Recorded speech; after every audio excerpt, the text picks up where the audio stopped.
Verrell Bramasta dan Atala sindir Ferry Irawan, makan tuh cinta. Verrell Bramasta dan Atala Naufal baru saja lakukan permainan abjad kalenge bak sindir Ferry Irawan. Ferry Irawan belum lama ini melakukan KDRT kepada Vena Melinda. Kekerasan Ferry Irawan ini membuatnya resmi jadi tersangka atas dugaan KDRT yang dilaporkan oleh istrinya Vena Melinda. Pasca Vena Melinda melaporkan Ferry Irawan ke kantor polisi, keduanya anaknya, Verrell Bramasta dan Atala Naufal nampak terus mendampingi sang ibu. Baru kemarin Vena Melinda melakukan BAP tambahan atas dugaan KDRT.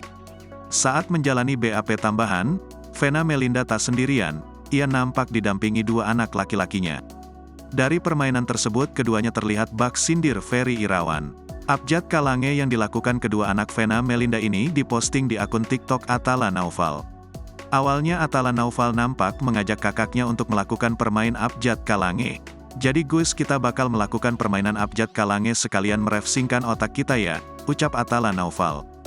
Botak lagi bermasalah, sambung Atala. Verrell nampak membalas dengan ungkapnya yang lebih ditekankan. Cinta, cinta, makan tuh cinta, balas Verrell. Atala juga seperti mengisyaratkan jika ia dan sang kakak sudah memperingatkan Vena Melinda. Dari dulu udah diingetin padahal ya, kata Atala. Atala Naufal nampak menanyakan kepada Verrell terkait Ferry Macau. Ferry Macau ialah seperti kapal bot.